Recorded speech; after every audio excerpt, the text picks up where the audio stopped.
सभी दोस्तों को नमस्कार। स्वागत करता हूं आपका अपने इस चैनल गॉड ऑनलाइन क्लासेस में। दोस्तों, जैसा कि हम केंद्रीय शिक्षक पात्रता परीक्षा सीटेट की तैयारी कर रहे हैं और आशा करता हूं कि आप लोगों ने सीटेट का फॉर्म भर लिया होगा। दोस्तों, तो लगातार आप लोगों के सामने विभिन्न विषयों के ऊपर मैं वीडियो सेशन लेकर के आता रहता हूं। आज की इस वीडियो में बाल विकास एवं मनोविज्ञान के ऊपर चर्चा करेंगे। इससे पूर्व भी दोस्तों इसके ऊपर मैंने काफ़ी सारी वीडियोज़ बनाई हुई है, आप चाहो तो डिस्क्रिप्शन बॉक्स में जा करके लिंक से वीडियो देख सकते हैं। तो आज की इस वीडियो में दोस्तों बाल विकास एवं मनोविज्ञान यानी कि सीडीपी के अंतर्गत हम देखेंगे विभिन्न प्रकार के जो महत्वपूर्ण प्रश्नों की श्रृंखला होगी वो आप लोगों के सामने लेकर के आया हूं मैं, जो कि आप लोगों को परीक्षा में जरूर सहायता करेगी दोस्तों। तो इस वीडियो में आगे बढ़ने से पहले आप लोगों से एक छोटा सा अनुरोध रहेगा दोस्तों कि अगर आपने अभी तक चैनल को सब्सक्राइब नहीं किया है तो चैनल को प्लीज सब्सक्राइब कर लीजिएगा। तो बढ़ते हैं आज के पहले क्वेश्चन की ओर, जो कि बाल विकास एवं मनोविज्ञान से है दोस्तों। तो पहला क्वेश्चन आ रहा है दोस्तों कि जेंडर तटस्थ भाषा का प्रयोग व जेंडर के एक सामाजिक संरचना बजाय आनुवंशिकता द्वारा निर्धारित होने पर चर्चा करने से, ठीक है। तो जेंडर तटस्थ भाषा का प्रयोग करने से क्या होगा, मतलब ठीक है, तटस्थ भाषा का प्रयोग करने से क्या होगा। तो जेंडर भेदभाव को बढ़ावा मिलेगा, जेंडर पक्षपात सुदृढ़ होंगे, जेंडर अनुपालन का प्रोत्साहन होगा या जेंडर रूढ़िवादिता को चुनौती मिलेगी। अगर हम जेंडर तटस्थ भाषा का प्रयोग करते हैं यानी कि लिंग पर आधारित हम तटस्थ भाषा का प्रयोग करते हैं दोस्तों, तो डेफिनेटली है कि रूढ़िवादिता को क्या मिल जाएगी, हमारी चुनौती मिलेगी। जो रूढ़िवादिता जो चली आ रही है, जो रूढ़ियाँ विभिन्न प्रकार के लिंगों के आधार पर होती आ रही है, उनको जरूर क्या मिलेगी, चुनौती मिलेगी। तो जेंडर तटस्थ भाषा का प्रयोग व जेंडर के एक सामाजिक संरचना होने पर जो चर्चा की जाती है उससे जेंडर रूढ़िवादिता को क्या मिलती है, एक चुनौती मिलती है दोस्तों। एग्जैक्टली आप माइंड में रख लीजिएगा। नेक्स्ट क्वेश्चन पे बढ़ेंगे। विविध पृष्ठभूमि के बच्चों को सीखने की सुविधा के लिए शिक्षक द्वारा डैश का पालन किया जाना चाहिए। तो विविध पृष्ठभूमि यानी कि अलग अलग पृष्ठभूमि के जो बच्चे होते हैं उनको सिखाने के लिए शिक्षक को किस चीज़ का पालन करना चाहिए। यहाँ पर ऑप्शन है मानवीकृत पाठ्यक्रम, पाठ्यपुस्तक केंद्रित शिक्षा शास्त्र, विभेदित निर्देशात्मक शैलियाँ या योगात्मक मूल्यांकन। याद रखिएगा दोस्तों, क्योंकि विभिन्न पृष्ठभूमि के बच्चे हो सकते हैं तो उनके अधिगम का स्तर भी अलग अलग होता है दोस्तों। हो सकता है कि उनकी जो पृष्ठभूमि रही हो उसके आधार पर वो सीखते हैं दोस्तों, ठीक है ना। तो अलग अलग पृष्ठभूमि होने पर जो निर्देश होंगे वो भी विभेदित होंगे यानी कि उन्हीं के प्रकार के होंगे दोस्तों। तो यहाँ पर ऑप्शन नंबर जो सी दिख रहा है हमें कि विभेदित निर्देशात्मक शैलियाँ का पालन किया जाना चाहिए एक शिक्षक के द्वारा, ठीक है। एक ही जैसा सारे बच्चों को हम नहीं अधिगम करा सकते हैं, प्रत्येक बच्चे के हिसाब से और उसकी पृष्ठभूमि को देखते हुए यानी कि उन्हें विभेदित करते हुए उन्हें निर्देशात्मक शैलियों का हमें पालन करना चाहिए एक शिक्षक होने के नाते दोस्तों। नेक्स्ट क्वेश्चन पे बढ़ेंगे दोस्तों। बच्चों के मूल्यांकन के बारे में निम्नलिखित में से कौन सा कथन सही नहीं है। तो मूल्यांकन के बारे में कौन सा कथन सत्य नहीं है। यहाँ पर ऑप्शन है मूल्यांकन का प्रयोग सीखने को सुसाध्य करने के लिए किया जाना चाहिए तथा इसमें विविध तरीकों को शामिल करना चाहिए। तो बिल्कुल ये तो सही है दोस्तों, ठीक है। मूल्यांकन हमेशा शिक्षण अधिगम से अलग गतिविधि के रूप में किया जाना चाहिए, बिल्कुल गलत है दोस्तों। शिक्षण अधिगम से अलग गतिविधियों के रूप में कैसे किया हो सकता है मूल्यांकन, तो ये बात गलत है और यही आपका क्या बन जाएगा दोस्तों, यहाँ पर आंसर बन जाएगा दोस्तों। इसके साथ ही अन्य चीज़ें भी कही गई है। मूल्यांकन को शिक्षक को अपनी शिक्षा शास्त्रीय गतिविधियों पर मनन करने के लिए मौके देने चाहिए, तो ये बात भी सही कह रहा है। और मूल्यांकन को संज्ञानात्मक, शारीरिक और मनोवैज्ञानिक क्षेत्रों पर ध्यान केंद्रित करना चाहिए, तो ये भी बिल्कुल सही है। तो पहला, तीसरा और चौथा सही है, जबकि दूसरा क्या है, मूल्यांकन हमेशा शिक्षण अधिगम से अलग गतिविधियों के रूप में किया जाना चाहिए, ये बात गलत कह रहा है और आपका आंसर यहाँ पर बन जाएगा ये, क्योंकि आपको गलत कथन चुनना था दोस्तों, ठीक है। नेक्स्ट क्वेश्चन पे चलेंगे। हावर्ड गार्डनर के अनुसार बुद्धि एक इकाई है, बुद्धि के कई अलग अलग प्रकार हैं, बौद्धिक लक्षणों को 3 आयामों संचालन, सामग्री और उत्पादों में वर्गीकृत किया जा सकता है। बुद्धि में एक सामान्य कारक और कुछ विशिष्ट कारक होते हैं। तो हावर्ड गार्डनर को अगर आपने पढ़ा होगा दोस्तों, तो उन्होंने बुद्धि के 8 प्रकार बताए हैं दोस्तों। कितने प्रकार बताए हैं, 8 प्रकार, यानी कि बुद्धि के कई अलग अलग प्रकार हैं। इसका आंसर हो जाएगा कि बुद्धि के कई अलग अलग प्रकार हैं और हावर्ड गार्डनर के अनुसार बुद्धि के कितने प्रकार हैं, अभी तक 8 प्रकार हैं दोस्तों, याद रखेंगे। नेक्स्ट क्वेश्चन पे चलेंगे दोस्तों। लेव वाइगोत्स्की द्वारा निम्नलिखित में से किस शैक्षणिक सिद्धांत की वकालत नहीं की जाएगी, ठीक है। तो लेव वाइगोत्स्की का आपने सामाजिक आपने सामाजिक विकास का सिद्धांत पढ़ा होगा दोस्तों। ठीक है, तो कौन से शैक्षणिक सिद्धांत की वकालत उसने नहीं की है? ठीक है, यहाँ पर है इनाम और दंड का उपयोग, सामाजिक संपर्क को बढ़ावा देना, सहकारी शिक्षा का प्रयोग और बच्चों को सांस्कृतिक साधनों का उपयोग करने के लिए प्रोत्साहन। तो सामाजिक संपर्क को बढ़ावा देना, सहकारी शिक्षा का प्रयोग और बच्चों को सांस्कृतिक साधनों का उपयोग करने के लिए प्रोत्साहन करना, इन तीन चीज़ों की वकालत तो लेव वाइगोत्स्की द्वारा की गई है। लेकिन इनाम और दंड पाने का उपयोग ये वाइगोत्स्की के द्वारा नहीं किया गया है दोस्तों। ठीक है, इनाम और दंड पाने की जो बात की गई थी, ये की गई थी नैतिक विकास के सिद्धांत में। और नैतिक विकास का सिद्धांत किसने दिया था, ये आप मुझे कमेंट सेक्शन में लिखकर बताइएगा दोस्तों। नेक्स्ट क्वेश्चन पे चलेंगे। निम्नलिखित में से कौन बाल केंद्रित कक्षा को नहीं दर्शाता है? ठीक है, तो निम्नलिखित में से कौन बाल केंद्रित शिक्षा को नहीं दर्शाता है? ठीक है, यहां पर गतिविधि के अनुसार बैठने की व्यवस्था में परिवर्तन, ये बिल्कुल दर्शाता है दोस्तों। ठीक है, बच्चों की प्रगति गुणात्मक रूप से और विकास के सभी पहलुओं को ध्यान में रखते हुए रिपोर्ट की जाती है, ये भी बाल केंद्रित शिक्षा है दोस्तों। शिक्षक पाठ्य पुस्तक पढ़ाता है और छात्रों की नकल करने के लिए ब्लैक बोर्ड पर उत्तर लिख देता है, ये बाल केंद्रित शिक्षक नहीं है दोस्तों। ठीक है, कि आपने ब्लैक बोर्ड पे लिख दिया और बच्चों को बोला अब लिख लो आप, ठीक है ना, तो ये बाल केंद्रित शिक्षक के अंतर्गत नहीं आता है। ठीक है, तो आपका आंसर यहीं पर यही बन जाएगा क्योंकि गलत है। ठीक है, तो नहीं दर्शाना है वाला। और बच्चे जो कर रहे हैं उसमें तल्लीन है, तो जो कर रहे हैं तल्लीन है वो भी बाल केंद्रित शिक्षक में कहीं ना कहीं दर्शाता है। तो ये चीज़ आपकी हो जाएगी कि शिक्षक पाठ्यपुस्तक पढ़ाता है और छात्रों को नकल करने के लिए ब्लैक बोर्ड पर उत्तर लिख देता है, तो ये आपका बाल केंद्रित शिक्षण के अंतर्गत नहीं आएगा दोस्तों। नेक्स्ट क्वेश्चन पे बढ़ेंगे दोस्तों। लॉरेंस कोहलबर्ग के नैतिक विकास के सिद्धांत में सामाजिक व्यवस्था बनाए रखने के चरण की विशेषता है। तो अभी मैंने आप लोगों से कमेंट सेक्शन में नैतिक विकास का सिद्धांत किसने दिया था, ये क्वेश्चन पूछा था दोस्तों, और आपको यहीं पर उसका आंसर मिल गया है। ठीक है, तो लॉरेंस कोहलबर्ग ने नैतिक विकास का जो सिद्धांत दिया था उसमें सामाजिक व्यवस्था बनाए रखने के चरण की विशेषता है।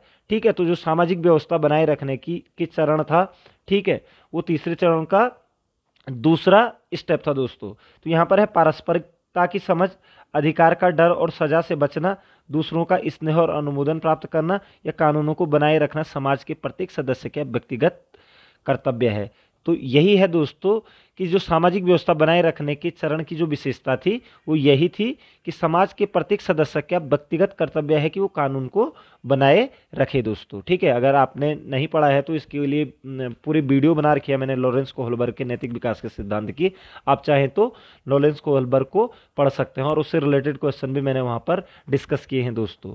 ठीक है, तो आप चाहें तो प्ले लिस्ट में जा करके लॉरेंस कोहलबर्ग को देख सकते हैं। नेक्स्ट क्वेश्चन पे चलेंगे। लेव वाइगोत्स्की के अनुसार निम्नलिखित में से कौन से सांस्कृतिक उपकरण के उदाहरण हैं जो हमारे कामकाज में सहायता और परिवर्तन करते हैं? तो सांस्कृतिक उपकरण के उदाहरण कौन कौन से हैं लेव वाइगोत्स्की के द्वारा?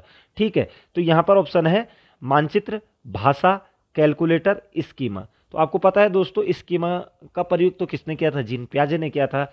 और जो सांस्कृतिक उपकरणों की जो बात की थी तो उसमें लेव वाइगोत्स्की ने मानचित्र का नाम दिया था, भाषा, कैलकुलेटर, किताबें, ठीक है, दृश्य साधन, इनको रखा था सांस्कृतिक उपकरणों के अंतर्गत। तो यहाँ पर मानचित्र, भाषा और कैलकुलेटर इसके आंसर हो जाएंगे, यानी कि 1, 2 और 3 इसका आंसर हो जाएगा ऑप्शन नंबर 3। ठीक है दोस्तों, तो इस तरीके से आप लोग याद रखेंगे। बाकी स्कीमा के बारे में किसने बात की थी? तो जीन पियाजे ने की थी दोस्तों। ठीक है, नेक्स्ट क्वेश्चन पे चलेंगे दोस्तों।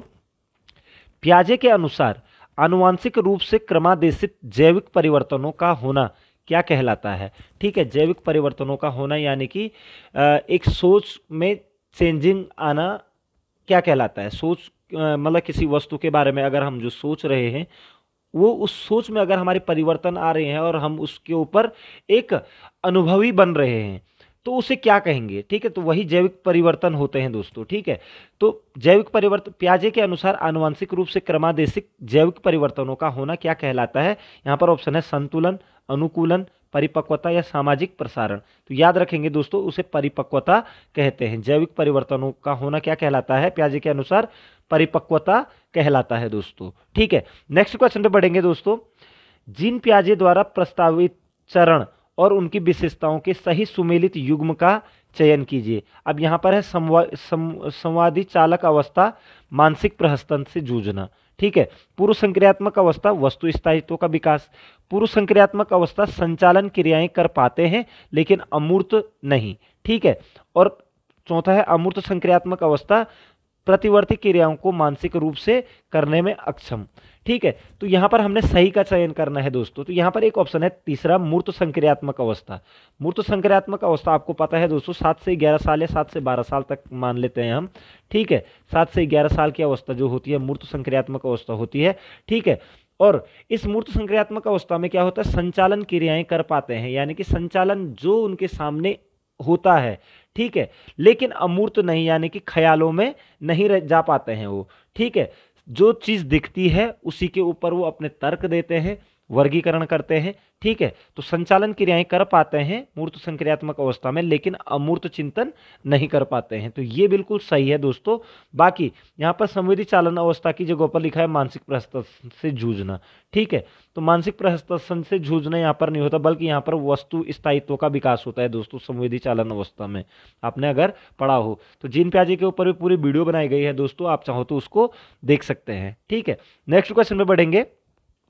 बच्चे का अपने आप से बात करना क्या कहलाता है। ठीक है। बच्चे का अपने आप से बात करना उसके अहम केंद्रवाद का द्योतक है, उसकी सोच को विनियमित करने में उसकी मदद करता है, अनेक मनोवैज्ञानिक और भाषा विकास में बाधा डालता है, या गंभीर व्यवहार संबंधी समस्याओं की पहचान करता है। तो दोस्तों याद रखिएगा, जो बच्चे अपने आप से जो बात करते हैं वो उसकी सोच को विनियमित करने में उसकी मदद करता है दोस्तों।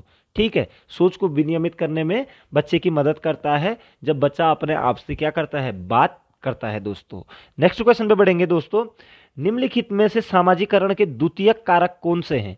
ठीक है। तो किताबें और पत्रिकाएं, निकट परिवार, मीडिया और स्कूल। तो देखिए दोस्तों, इसमें जो निकट परिवार है यह प्राथमिक सामाजिकरण का उदाहरण। तो निकट परिवार और मित्र जो होते हैं वो प्राथमिक सामाजिकरण के उदाहरण होते हैं, लेकिन किताबें और पत्रिकाएं, मीडिया और स्कूल, ठीक है, ये सारे क्या होते हैं, द्वितीयक सामाजिकरण के कारक होते हैं। यानी कि आपका जो आंसर बन रहा है वो बन रहा है पहला, तीसरा और चौथा।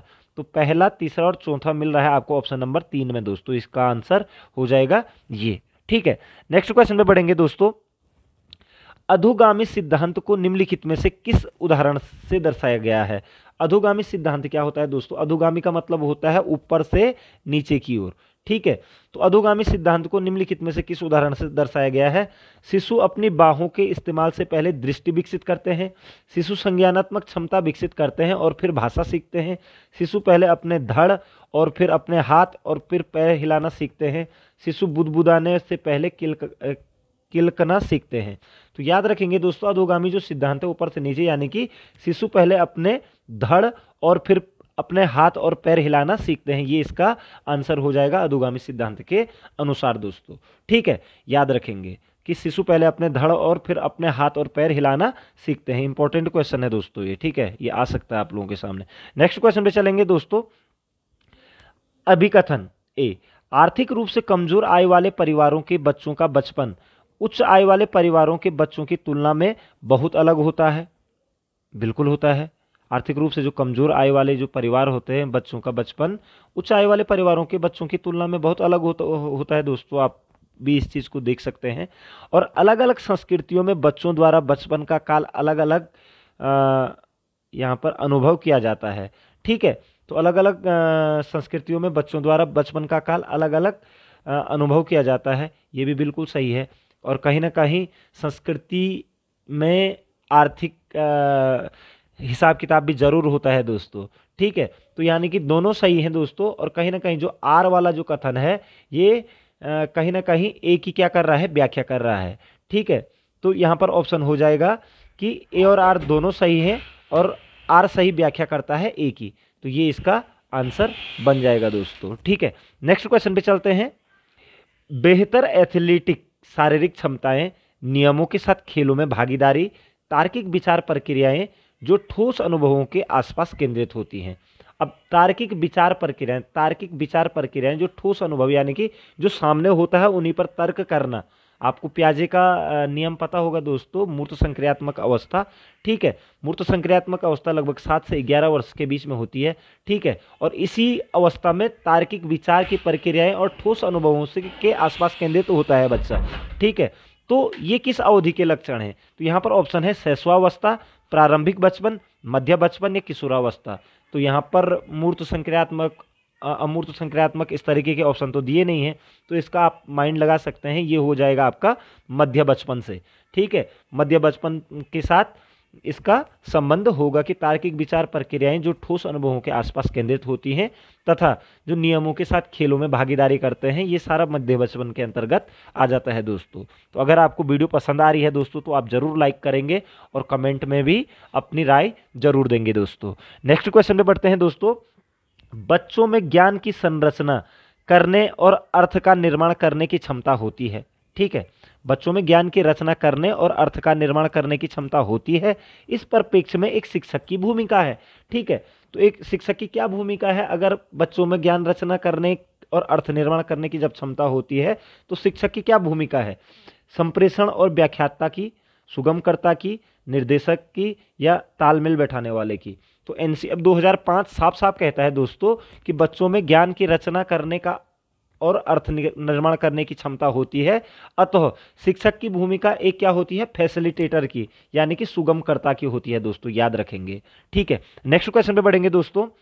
एक लिंग के प्रति दूसरे लिंग पर वरीयता को क्या कहा जाता है?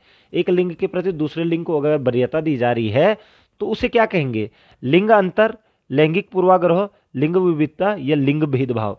तो एक लिंग के ऊपर दूसरे लिंग की वरीयता को क्या कहा जाएगा? इसे लिंग भेदभाव कहा जाता है दोस्तों। ठीक है, नेक्स्ट क्वेश्चन में बढ़ेंगे दोस्तों। पुरुषों और महिलाओं के साथ निष्पक्ष रहने की प्रक्रिया को कहते हैं। तो पुरुष और महिलाओं के साथ निष्पक्ष हैं तो इस प्रक्रिया को क्या कहेंगे? लैंगिक निष्पक्षता, लैंगिक संवेदनशीलता, लैंगिक जागरूकता या लैंगिक समानता? तो याद रखेंगे दोस्तों, इसे कहा जाता है लैंगिक निष्पक्षता। लैंगिक निष्पक्षता में क्या होता है? पुरुष और महिलाओं के साथ निष्पक्ष रहने की प्रक्रिया होती है दोस्तों। नेक्स्ट क्वेश्चन में बढ़ते हैं दोस्तों। पुरुषों और महिलाओं के समान अनुपात का प्रतिनिधित्व करता है। जहां पर पुरुषों और महिलाओं का समान अनुपात होता है, यानी कि बराबर पुरुष और बराबर महिलाएं होती हैं, वहां पर क्या होता है? संस्कृति में विविधता, शिक्षा में विविधता, अनेकता में विविधता या लिंग विविधता? तो याद रखेंगे दोस्तों, लिंग विविधता वही होती है जब पुरुष और महिलाओं में समान अनुपात का प्रतिनिधित्व होता है दोस्तों। तो पुरुष और महिलाओं का जब समान अनुपात का प्रतिनिधित्व होगा उसे हम लिंग विविधता कहेंगे, यानी कि जेंडर डाइवर्सिटी। ठीक है, नेक्स्ट क्वेश्चन में बढ़ेंगे दोस्तों। एक अच्छी पाठ्यपुस्तक डैश से बचती है। ठीक है, तो किस चीज से बचती है जो एक अच्छी पाठ्यपुस्तक होती है? लैंगिक पूर्वाग्रह, लैंगिक संवेदनशीलता, लैंगिक समानता, सामाजिक उत्तरदायित्व? तो जो अच्छी पाठ्यपुस्तक होगी वो सामाजिक उत्तरदायित्व होगा उसका, लैंगिक समानता को भी दिखाएगी, लैंगिक संवेदनशीलता भी दिखाएगी दोस्तों, लेकिन लैंगिक पूर्वाग्रह से हमेशा बचेगी दोस्तों। लैंगिक पूर्वाग्रह गलत चीज होती है, तो ये गलत है, इसलिए ये आपका आंसर हो जाएगा कि एक अच्छी पाठ्यपुस्तक लैंगिक पूर्वाग्रह से बचती है। ठीक है, यानी लैंगिक पूर्वाग्रह आप जानते हैं कि जहाँ पर इस तरीके की सोच रखी जाती है कि लड़कियाँ किचन का काम कर सकती हैं या लड़के पढ़ने में लड़कियों से ज़्यादा अच्छे होते हैं, तो ये लैंगिक पूर्वाग्रह है दोस्तों। ठीक है, तो एक अच्छी पाठ्यपुस्तक हमेशा लैंगिक पूर्वाग्रह से बचती है दोस्तों। नेक्स्ट क्वेश्चन पे बढ़ेंगे दोस्तों। लेव वाइगोत्स्की के अनुसार संज्ञानात्मक विकास का मूल कारण है। तो आपने अगर संज्ञानात्मक विकास देखा होगा, लेव वाइगोत्स्की के नियम को पढ़ा होगा, तो लेव वाइगोत्स्की के अनुसार संज्ञानात्मक जो विकास होता है वो समाज और संस्कृति के साथ ही होता है। तो यहाँ पर ऑप्शन है संतुलन, सामाजिक अन्योन्य क्रिया, मानसिक प्रारूपों का संयोजन या उद्दीपक अनुक्रिया युग्मन।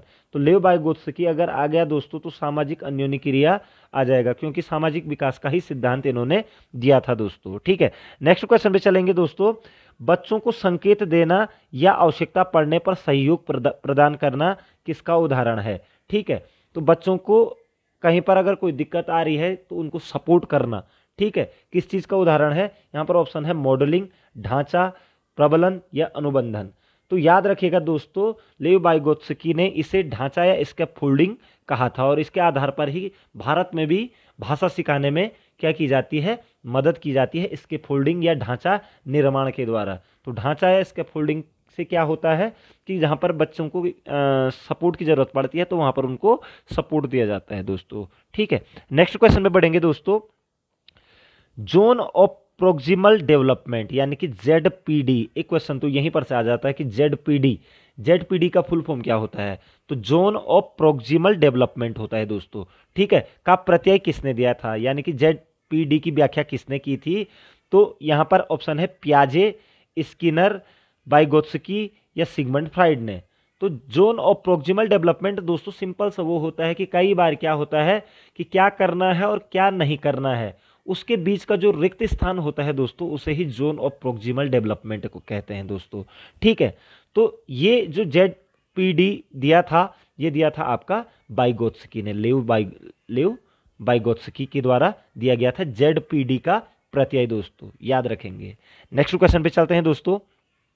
वाइगोत्स्की ने बाल विकास के बारे में क्या कहा है? तो वाइगोत्स्की ने सामाजिकता के आधार पर बात की है।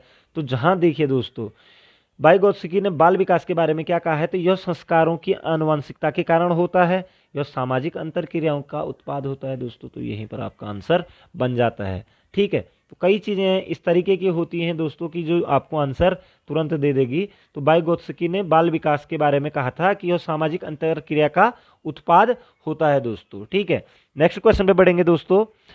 वाइगोत्स्की के अनुसार बच्चे स्वयं से बात क्यों करते हैं? ठीक है, तो बच्चे स्वयं से बात क्यों करते हैं? वाइगोत्स्की के अनुसार बच्चे अपने प्रति वयस्कों का ध्यान आकर्षित करने के लिए बोलते हैं, बिल्कुल गलत। बच्चे स्वभाव से बहुत बातूनी होते हैं, ऐसा भी नहीं है। बच्चे अहम केंद्रित होते हैं, ऐसा भी नहीं है।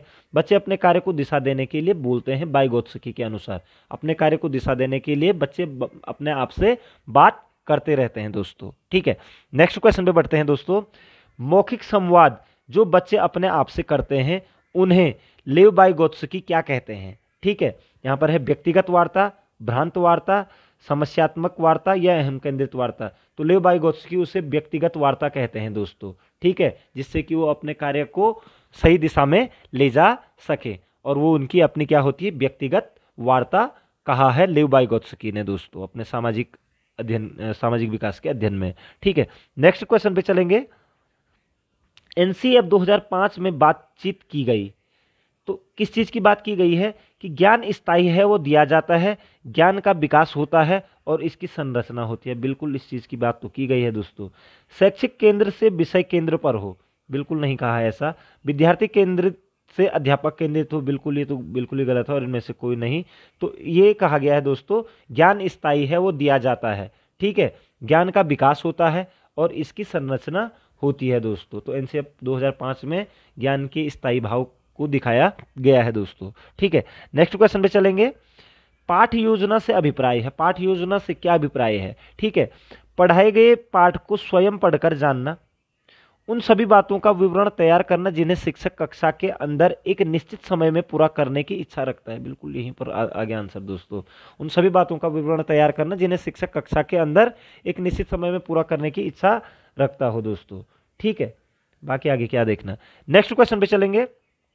राष्ट्रीय पाठ्यचर्या रूपरेखा 2005 के अंतर्गत परीक्षा सुधारों में निम्नलिखित में से किस सुधार को सुझाया गया है? ठीक है, तो 2005 के अंतर्गत जो NCF 2005 की अंतर्गत परीक्षा सुधारों में किस बात को सुझाया गया है? यहाँ पर है खुली पुस्तक परीक्षा, सतत निरंतर मूल्यांकन और सामूहिक कार्य मूल्यांकन और सभी। तो ये बिल्कुल यहाँ पर सभी चीज़ों की बात की गई है 2005 के अंतर्गत परीक्षा सुधारों में सुधार लाने के लिए। ठीक है, परीक्षा परिणामों में सुधार लाने के लिए। तो खुली पुस्तक परीक्षा की बात भी की गई है, सतत और निरंतर मूल्यांकन की बात की गई है और सामूहिक कार्य मूल्यांकन की बात भी की गई है। तो आंसर सभी हो जाएगा। नेक्स्ट क्वेश्चन पे चलेंगे। दबाव को कम करने एवं परीक्षाओं में सफलता के लिए आवश्यक है, तो क्या आवश्यकता है? दबाव को कम अवधि की परीक्षाओं में अंतरण, विद्यालय शिक्षा की विभिन्न चरणों में परीक्षाओं का आयोजन, वार्षिक और अर्धवार्षिक परीक्षाएं एजेंसियों की स्थापना, विभिन्न प्रवेश परीक्षाओं के लिए विभिन्न एजेंसियों की स्थापना। तो दबाव को कम करने एवं परीक्षाओं में सफलता के लिए आवश्यक दोस्तों क्या है? कि कम अवधि की परीक्षाओं में अंतरण किया जाए, यानी कि कम अवधि की परीक्षाएं की जाए दोस्तों। ये इसका क्या हो जाएगा? आंसर हो जाएगा दोस्तों। तो आशा करता हूं दोस्तों कि आपको वीडियो जरूर पसंद आई होगी और ये भी आशा रखता हूं कि यहाँ से आपके पास 2 से 3 क्वेश्चन जरूर आएंगे दोस्तों परीक्षाओं में, ये मेरा अपना विश्वास है, क्योंकि मैं इंपॉर्टेंट क्वेश्चनों का चयन करके आप लोगों के सामने लाता हूं। तो मिलते हैं दोस्तों अगली वीडियो में। आपका समय शुभ हो, आपके उज्जवल भविष्य की कामना करता हूं। जय हिंद,